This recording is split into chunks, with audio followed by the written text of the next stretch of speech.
దేవుని మహిమపరిచి ఘనపరిచి అన్ని చేసిన తర్వాత దేవుడు వారికి ప్రత్యక్షమయ్యాడు. హల్లెలూయా. అందరికీ కలిగి ప్రైజ్ గా.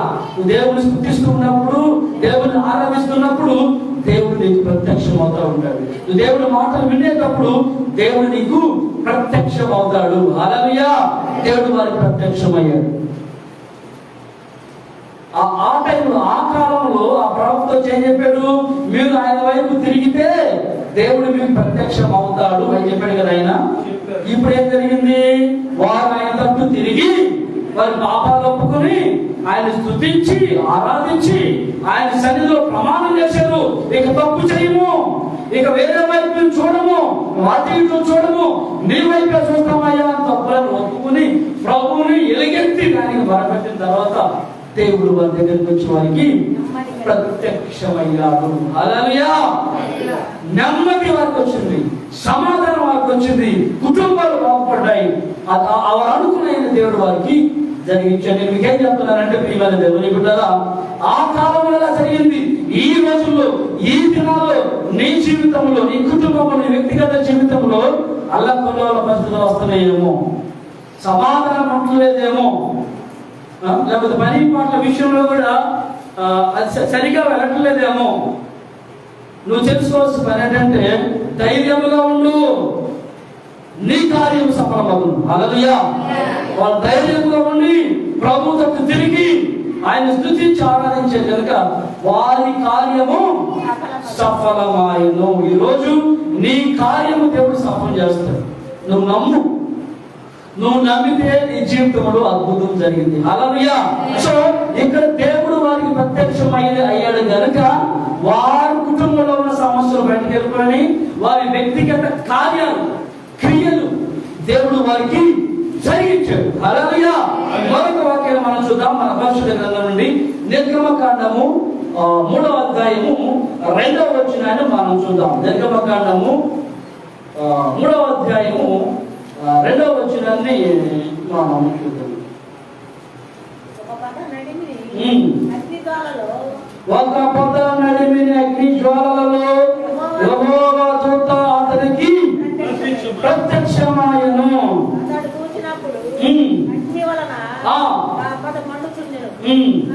కాలిపోలేదు. హల్లెలూయా. ఈ స్టోరీ మనందరికీ తెలుసు. ఇందాక మనం చదువుకున్న వాక్యం ఏంటంటే దేవుడు ప్రత్యక్షం అవుతాడు. దేవుడు ప్రత్యక్షమైతే ఏం జరిగింది అనేది మొట్టమొదటి విషయం మీకు చెప్పాను. దేవుడు ప్రత్యక్షమైతే నీ కార్యం సఫలమైంది. దేవుడు ప్రత్యక్షమైతే నీ పనుల విషయంలో దేవుడు నీకు సఫలత దయచేస్తాడు. హల్లెలూయా. ఇప్పుడు మోషే దేవుడు ప్రత్యక్షమయ్యాడు. అక్కడ దేవుడు అక్కడ ఆ కాలంలో ఆసాకి, బెన్యామీనీయులకి, యూదా వారికి దేవుడు ప్రత్యక్షమయ్యాడు. మర్చిపోయారా? మోషే గారు చెప్తారు. మోషే గారు ఇప్పుడు చెప్తారు. ఆ కాలంలో ఎవరెవరికి దేవుడు ప్రత్యక్షమయ్యాడు? బెన్యామీనీయులకి, ఆసాపు వేరు, ఆసా వేరు. ఓకే, చెప్తాలే. ఆసాకి దేవుడు ప్రత్యక్షమయ్యాడు, బెన్యామీనీయులకి దేవుడు ప్రత్యక్షమయ్యాడు, యూదా వారందరికీ దేవుడు ప్రత్యక్షమై ఏం చేశాడు? వారి కుటుంబాల్లో, కాపురాల్లో ఉన్న సమస్యలన్నీ బాగు చేశాడు. హల్లెలూయా. వారి పని పాటల విషయాన్ని సెట్ చేశాడు. హల్లెలూయా. వారికి సమాధానాన్ని ఇచ్చారు. ఇది జరగడానికి వాళ్ళే చేశారు. దేవుని స్తుతించారు, ఆరాధించారు, బ్యాండ్ మేళం తెచ్చారు. హల్లెలూయా. ఊర్లో తాళాలు తెచ్చి అంతా ఆరాధన పెట్టి పాపాలు ఒప్పుకున్నారు. హల్లెలూయా. ప్రమాణం చేసే దేవుడితో. మనిషి ప్రమాణం ఎప్పుడు చేస్తాడు? మనిషి ప్రమాణం పెళ్లి చేస్తాడు. పెళ్లికైనను, లేనికైనను, కష్టమైనను, సుఖమైనను నీకే తోడు కాదు, నీకు భారీగా ఉంటాను, కాబట్టి నీకే భర్తగా ఉంటానని చెప్తాడు. హల్లెలూయా. అదొక ప్రమాణం. రెండవ ప్రమాణం దేవుడితో చేస్తాం. అసలు అసలు మొదటి ప్రమాణమే దేవుడితో చేస్తాం, రెండో ప్రమాణం పేరులో చేస్తాం. ఇలా అందరూ ప్రమాణం చేశారంట. ఇక నుండి అటు ఇటు తిరగము, నీ వైపే తిరుగుకుంటూ అటు ఇటు తిరిగేది ఎవరో తెలుసా? ఒకరోజు సాతాను దేవుడు అడుగుతాడు, సాతానా యాడ్ నుంచి వచ్చా అంటాడు. సాతాను ఏం చేస్తాడు? నేను భూలోకంలో అటు ఇటు తిరుగుతూ ఏడు వచ్చానంటాడు. అటు ఇటు తిరగడం సాతాను, అంటే సాతాను లక్ష్యం.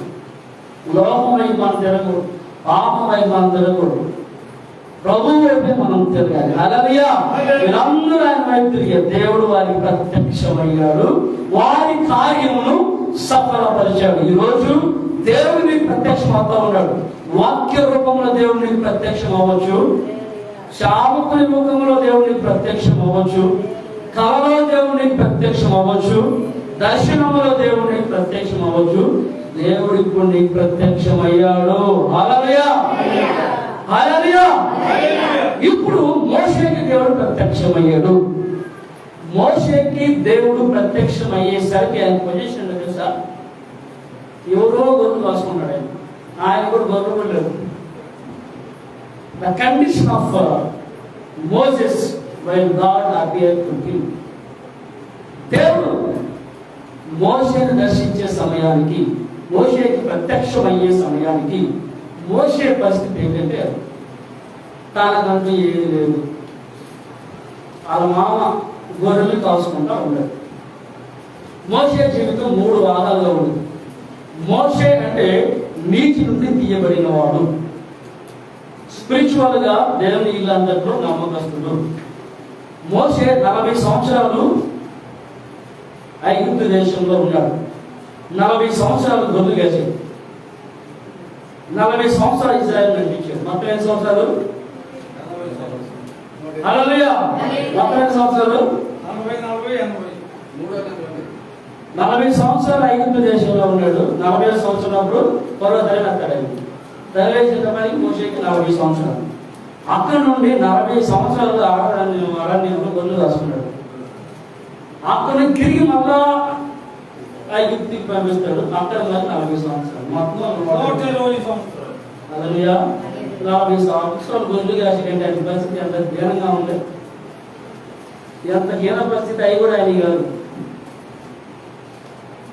కాసే గొర్రెలు కూడా ఆయన కాదు, ఎవరిగా గొర్రెలు కాస్తున్నాడు ఆయన.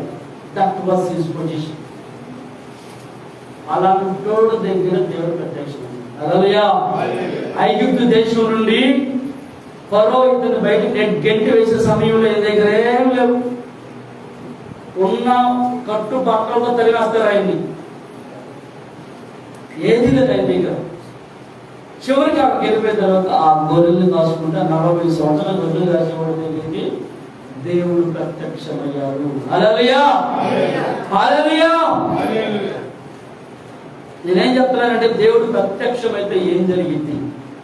దేవుడు అక్కడ ప్రత్యక్షమయ్యాడు, అంతా సరి చేసి ఇతర పరిస్థితి బాగోదు. ఆ దేశంలో నెట్టేశారు, ఏ దిక్కు లేక ఇద్దరు యొక్క గొర్రెల్ని కాసుకుంటూ ఉన్నాడు ఆయన.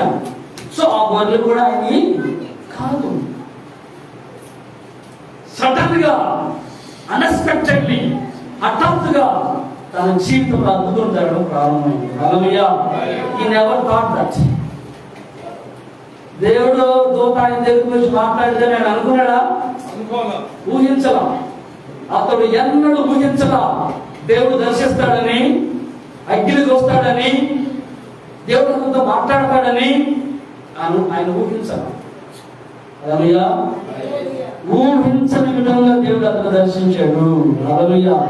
దీన స్థితిలో ఉన్నప్పుడు దేవుడు అతను దర్శించాడు.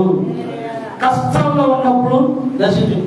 ఏ విలువ లేనప్పుడు దేవుడు అతను దర్శించాడు. హల్లెలూయా. నీ జీవితంలో కూడా హఠాత్తుగా దేవుడు నీకు ప్రత్యక్షం అవ్వచ్చు. సడన్లీ దేవుడు నీకు ప్రత్యక్షం అవ్వచ్చు. నువ్వు ఊహించని విధంగా దేవుడు నీకు ప్రత్యక్షం అవ్వచ్చు. హల్లెలూయా. అవుతుందా?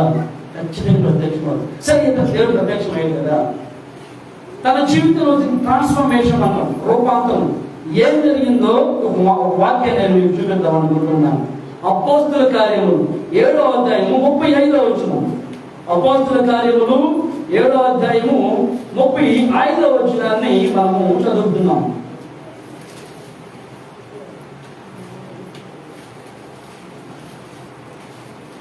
అధికారిని గాను తీర్పునిలోని గాను నిన్ను నియమించిన వాడెవడని వారు నిరాకరించిన ఈ మోషేను అతనికి పొదలో కనబడిన దేవదూత ద్వారా దేవుడు అధికారిని గాను అతనిని అధికారినిగాను విమోచకునిగాను పంపెను, నియమించి పంపెను. హల్లెలూయా హల్లెలూయా. ఎవరిని చూసావా? దేవుడు దర్శిస్తే చరిత్ర మార్చేస్తాడు. ఆయన అధికారిగా మార్చేసాడంట, విమోచకుడిగా మార్చేసాడంట. మూడవది, ఇశ్రాయేల్ సామ్రాజ్యంలో మొట్టమొదటి నాయకుడు ఈయనే. The first leader of the Israelite people. ప్రపంచం మొత్తంలో, ప్రపంచ చరిత్రలో మొట్టమొదటి లీడర్ ఎవరైనా ఉన్నాడు అంటే మోషే. హల్లెలూయా. ఇప్పటికి అప్పుడు నుండి ఇప్పుడు ఎంతో మంది లీడర్స్ వచ్చి ఉండొచ్చు. మొట్టమొదటి నాయకుడు ఆ కాలంలో అయినా ఈ కాలమైనా మొట్టమొదటి నాయకుడు ఎవరంటే మోషే. హల్లెలూయా. గొర్రెలు కాసుకునేవాడికి దేవుడు ప్రత్యక్షమైన తర్వాత అధికారిగా దేవుడు అతను మార్చేసాడు. హల్లెలూయా. విమోచకుడిగా దేవుడు అతను మార్చేసాడు. నాయకుడిగా దేవుడు అతను మార్చేసాడు. హల్లెలూయా. ఈ రోజు దేవుడు కనుక నీకు ప్రత్యక్షమైతే ఉన్న స్థితిలో దేవుడు నేను నచ్చుడు, నీ స్థితిని, నీ పరిస్థితిని మార్చేస్తాడు. హల్లెలూయా. ఉన్నవి లేనట్టు, లేని ఉన్నట్టు ఆయన ఒక్కడే మారవగలడు. హల్లెలూయా హల్లెలూయా. అవునా? నమ్ముతావు నువ్వు? మోషేకి దేవుడు ప్రత్యక్షమైనప్పుడు కండిషన్ ఏంటి? గొర్రెలు దాచుకోవడం, వాటికి నీళ్లు పెట్టుకోవడం, ఎత్తేసుకోవడం, ఏంది చేసుకొని ఉంటాడు. నాకు తెలిసి ఒకరోజు అతను ఊహించని విధంగా సడన్ గా, హఠాత్తుగా the angel of God came to him. Hallelujah. దేవుడు ఆయనకి ప్రత్యక్షమయ్యాడు. ఆయన జీవితం మారిపోయింది, ఆయన నేచర్ మారిపోయింది, అసలు పొజిషన్ మారిపోయింది. God can change your position. Hallelujah. నీ పొజిషన్, నీ స్థితిని దేవుడు మార్చేసేస్తాడు. దేవుడిని దర్శిస్తే ఇదే వాక్యం మనం చదివితే 34వ వచనం చూడండి. ఐగుప్తులో ఉన్న నా ప్రజల దురవస్థను నేను నిదానించి చూచితిని, వారి మూలుగులు వింటిని, వారిని విడిపించుటకు దిగి వచ్చి ఉన్నాను. హల్లెలూయా హల్లెలూయా. వారిని విడిపించడానికి ఎవరి దగ్గర దిగి వచ్చేప్పుడు దేవుడు మోషే దగ్గరికి దిగి వచ్చాడు. హల్లెలూయా. నేను నీకోసం దిగొచ్చా. మోషే, నువ్వు గొర్రెలు కాసుకున్నావు, నేను నీకోసం దిగొచ్చా. హల్లెలూయా. నీకోసం మెట్టి దిగొచ్చేవాడు నన్ను ఉన్నాడా? మట్టి దిగి రారు చాలా మంది. ఎవడన్నా నేను నీకోసం వారిని వినిపించడానికి, వారిని రక్షించడానికి, వారి దురవస్థలను చూసి దిగి వచ్చాను. హల్లెలూయా. దేవుడు దర్శించడానికి ఇలా దేవుడు నీ కోసం దిగి వచ్చాడు. ఆయన చెప్తున్నాడు, ధైర్యం చెప్తున్నాడు. ఎందుకు వచ్చాడంట?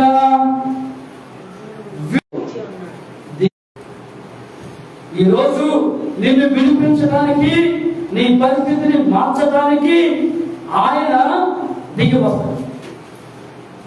హల్లెలూయా. అంటే దేవుడు కనుక మనం దర్శిస్తే మన జీవితాల్లో విడుదల కలిగింది. విడుదల, రోగము నుంచి దురవస్థ నుంచి విడుదల, శాపము నుండి విడుదల వచ్చింది. హల్లెలూయా. దేవుడు దర్శిస్తే ఏమొచ్చింది? విడుదల. హల్లెలూయా.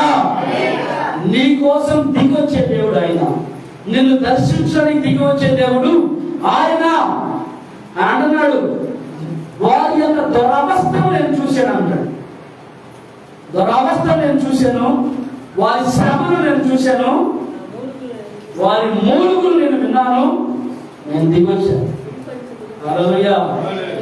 నువ్వు మూలుగుతూ ఉంటే, నువ్వు బాధపడతా ఉంటే, నీ దగ్గరికి దిగి వచ్చే దేవుడు ఎవరైనా ఉన్నాడు అంటే యేసయ్య. యెహోవా నీ కోసం దిగి వచ్చాడు ఈరోజు. అలా నువ్వు నమ్ము, బిలీవ్ ఇన్ గాడ్. ఈ రోజు యేసుక్రీస్తు నీ కోసం దిగి ఇక్కడికి వచ్చాడని నువ్వు నమ్ము. దిగి వచ్చిన దేవుడు, ప్రత్యక్షమైన దేవుడు ఏం చేస్తున్నాడు తెలుసా? నిన్ను విడిపిస్తా ఉన్నాడు, దురవస్థ నుంచి విడిపిస్తా ఉన్నాడు, బానిసత్వం నుండి విడిపిస్తా ఉన్నాడు, శాపము నుండి, రోగము నుండి దేవుడు విడిపిస్తా ఉన్నాడు. హల్లెలూయా.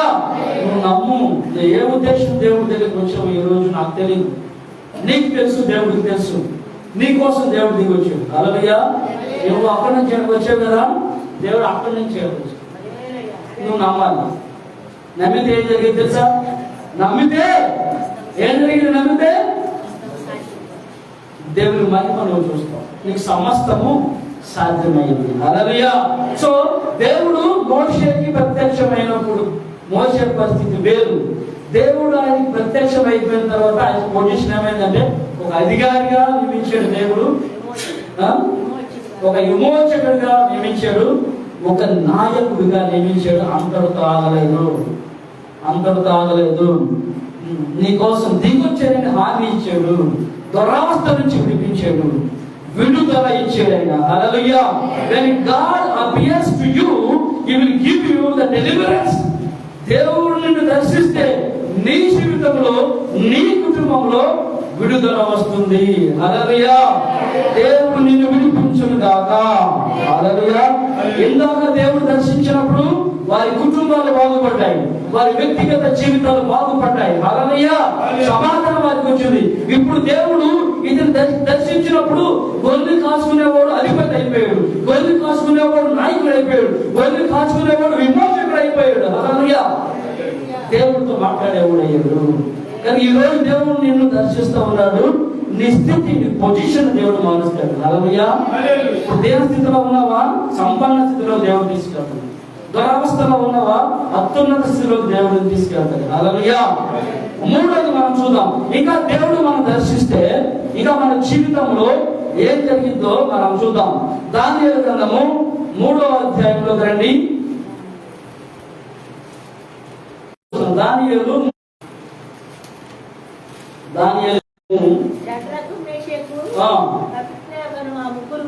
షడ్రక్, మెషక్, అబేద్నెగో అనే ముగ్గురు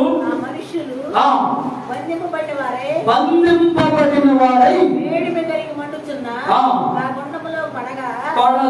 పడవేయబడ్డారు. చాలమ్మా, మీరందరూ బాగా గమనించండి. షడ్రక్, మెషక్ బంధింపబడిన వారై అగ్నిలో పడవేయబడ్డారు. హల్లెలూయా. పడవేయబడ్డారు. హల్లెలూయా. అగ్నిలో పడేసేలోకే కానీ అక్కడ ఏం రాశారంటే బంధింపబడిన వారై. హల్లెలూయా. ఆ వాక్య సారాంశం ఏంటంటే ఈ రోజుల్లో చాలా మంది చాలా విషయాల్లో బంధింపబడిన వారిగా ఉన్నారు. బైబిల్లో కొన్ని సందర్భాలు ఉన్నాయి. ప్రతి బంధకము తెంపబడాలి, ప్రతి కట్లు విప్పబడాలి. 18 సంవత్సరాల నుండి సాతాను బంధించిన ఈ స్త్రీకి విడుదల రావాలి, ఈమె కట్లు విప్పబడాలి. హల్లెలూయా. వీరిని బంధించి పడేసింది. హల్లెలూయా. అంటే బంధకాలలో వాళ్ళు ఉన్నారని అర్థం. హల్లెలూయా. బంధకాలలో వాళ్ళు ఉన్నారు. ఈ రోజు చాలా మంది జీవితాలు బంధింపబడిన స్థితిలో ఉన్నారు. సాతాను బంధకాలలో అనేక మంది ఉన్నారు. సాతాను బంధిస్తూ ఉంటాడు మనసుని, సాతాను కట్టేస్తూ ఉంటాడంట. సరే, వీరు బంధింపబడిన వారే దానిలో పడ్డారు కదా, పడేశారు. 25వ వచనం ఇప్పుడు చూడండి. 25వ వచనం చూడండి.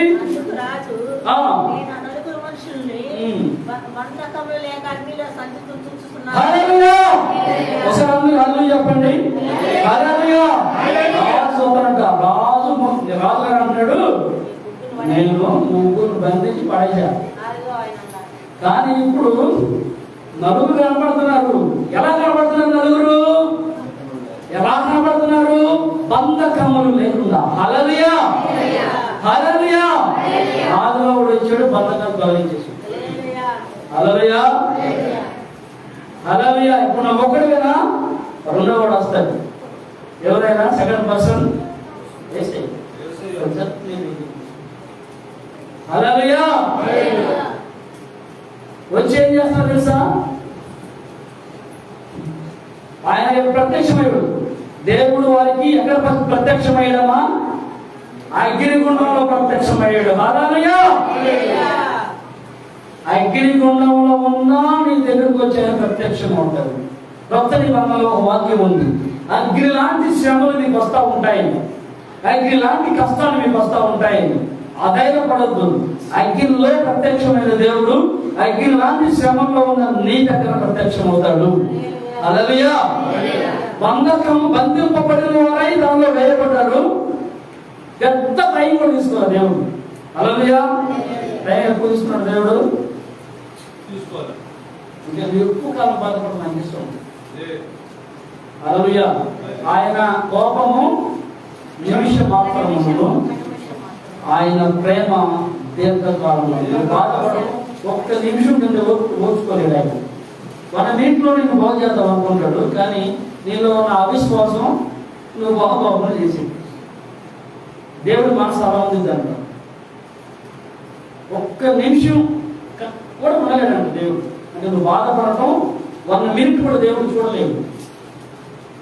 వెంటనే చేయాలనుకుంటాడు, కానీ మన జీవితంలో వెంటనే జరగలేదంటే మనం ఇంకా సరి చేసుకోవాలని చాలా మంది వచ్చి ఉంటారు. మనం భక్తి సరిపోకపోవచ్చు, విశ్వాసం చాలకపోవచ్చు. హల్లెలూయా. అక్కడ మనం చూసిన 23వ వచనంలో అంటే ఒక్క వచనమే మధ్య. ఇప్పుడు నలుగురు కనపడుతూ ఉంటారు. హల్లెలూయా. ఎలా కనపడతారంటే బంధకము లేకుండా తిరగడం. హల్లెలూయా. బంధకములతో ఈరోజు వచ్చేమేమో, బంధకం లేకుండా నువ్వు వెళ్ళాలి. హల్లెలూయా. ఏ బంధకం అయితే నిన్ను బట్టి పీడిస్తా ఉందో ఆ బంధకాలను నువ్వు వచ్చేమేమో దేవుడు ఆ బంధ. హల్లెలూయా. అగ్నిగుండం ఏం చేస్తాడు తెలుసా దేవుడు? ఏం చేస్తున్నాడు దేవుడు? వచ్చి అక్కడ తిప్పేసేసి ఓ పని చేస్తున్నాడు దేవుడు. అక్కడ సంచరిస్తా ఉన్నాడు అని ఉంటాడు. హల్లెలూయా. ఆదికాండం 3వ అధ్యాయం 8వ వచనంలో కూడా ఇదే మాట ఉంది. లోకాసువార్త 19వ అధ్యాయం 1వ వచనంలో కూడా ఇదే మాట ఉంది. సంచరిస్తా ఉంటాడు దేవుడు. హల్లెలూయా. చక్కగా ఎండని ఏసీ చేసి దేవుడు, అగ్నిని ఏసీ చేసి దేవుడు. హల్లెలూయా. అంత గొప్ప దేవుడు మన దేవుడు. హల్లెలూయా. అగ్నిలో పడడానికి ఇందులో చచ్చిపోయారు. ఆ అగ్నిలో పడేయడానికి వెళ్ళారే వాళ్ళు ఆ వేడికే చచ్చిపోయారు. కానీ when God appeared, దేవుడు ఎప్పుడైతే ప్రత్యక్షం అయ్యాడో అగ్ని కూడా వారిని ఏమి చేయలేకపోయింది. ఒక్క ఎంటు కూడా కాలేదంట వారు. హల్లెలూయా. సాతాను కూడా మన ఎంటుకలు కూడా ఏం చేయలేదు. ఆ బైబిల్ ఏమైనా రాబడిందంటే వారి ఎంటుకలలో, వారి తల వెంట్రుకలలో ఒకటి కూడా కాలిపోలేదు అంటే అది ఏం చేయలేదు సాతాను. హల్లెలూయా. సాతాను కూడా ఎంత కష్టపడ్డా వాడు ఎన్ని చేసినా దేవుడు కనుక మన దగ్గరకు వచ్చాడా? సాతాను ఎన్ని పన్నాగాలు పడినా, ఎన్ని వేషాలు వేసినా, ఎన్ని ఉచ్చులు ఎన్ని ఊరు వచ్చినా వాడేమో చేయలేదు. హల్లెలూయా. మనం నమ్ముకున్న దేవుడు కనీసం ఒక్క వెంటుకు కూడా వేడు రాకుండా దేవుడు చేశాడు. అంటే ఎంత శ్రద్ధ నీ వెంటుకును కూడా దేవుడు కాబట్టాడు. హల్లెలూయా. ఏ దేవుడు ఏమన్నా ఎన్ని కనపడతాడు మనకి? కనపడదు. ఎంటుకును కూడా రక్షించాడు దేవుడు. హల్లెలూయా. నీ తల వెంటుకునే దేవుడు రక్షించాడంటే నువ్వంటే ఎంత ప్రేమ ఉంది దానికి. అంటే దేవుడికి వాళ్ళ తల వెంటుకు కారణం కూడా వాడికి ఇష్టం లేదు దేవుడికి. ఆ బిడ్డ తల ఎంటుకు కారణం కూడా నాకు ఇష్టం లేదు అని నిరూపించాడు. హల్లెలూయా. అర్థమవుతుందని చెప్పేది. అంటే దేవుడి ప్రేమ, గాడ్స్ కేర్, దేవుని యొక్క సంరక్షణ, దేవుని యొక్క కాపుదల, దేవుని యొక్క శ్రద్ధ మన మీద, నీ మీద అలా ఉంటుంది. అది అంటారు, రాజంటారు అదే ఇది ఒక ఎండుకు కూడా కలవలేకపోయామే. ఉన్న అగ్ని అంట ఎన్నంతలు పెంచాడైనా ఉన్న అగ్ని వాడు 7 అంతలు కాదు, వాడు 100 అంతలు పెంచుకున్నా కూడా మనకేం హల్లెలూయా. సాతాను ఒక సమస్య కాదు, వాడు 100 సమస్యలు పెట్టుకున్నా దేవుడు మనకు ప్రత్యక్షం అవుతున్నాడు కనుక అది మనకి ఎటువంటి హాని చెయ్యదు. హల్లెలూయా. మరొక వాక్యం చూద్దాము. 29వ వచనం అదే అధ్యాయము దానియేలు గ్రంథం 3:29వ వచనం. కాగా నేను ఒక శాసనము నియమించుచున్నాను, ఏదనగా ఈ విధముగా రక్షించుటకు సమర్థుడు దేవుడు కాక మరి ఏ దేవుడు లేదు. హల్లెలూయా. దేవుడు బొమ్మ చేసినట్ట, ఒక ప్రతిమను చేసి ఇదేమి దేవుడు అన్నాడట. అతనే ఇప్పుడు ఏమంటున్నాడు, ఈ దేవుడు తప్ప ఇంకో దేవుడే లేడు, ఈ దేవుడు రక్షిస్తాడు అని చెప్పాడు. హల్లెలూయా. ఈ దేవుడు రక్షిస్తాడు. దేవుడు ప్రత్యక్షమైతే నిన్ను రక్షిస్తాడు. అంతేకాదు మరొక మాట అక్కడ రాయబడింది. 30వ వచనం చివరి లైన్లో చదవండి. షడ్రకు మెషకు అబేద్నగో బబులోను సంస్థానమన్నిటి మీద హెచ్చించెను. హల్లెలూయా. హల్లెలూయా. దేవుడు నీకు ప్రత్యక్షమైతే నిన్ను హెచ్చిస్తాడు. దేవుడు నిన్ను హెచ్చించాలంటే ఎవ్వడు ఆపలేడు. హల్లెలూయా. ఇంగ్లీష్ లో సామెత ఉంది, always put your concentration on whom. If you miss, you will be one among the stars. ఎప్పుడు నీ ఫోకస్, నీ గురి చందమామ మీద పెట్టు. ఒక నాటికి వెళ్ళలేమనుకో, చుక్కల్లోనైనా ఉంటావు. హల్లెలూయా. అంటే పైగా ఆలోచించు, రిచ్గా నువ్వు ఆలోచించు.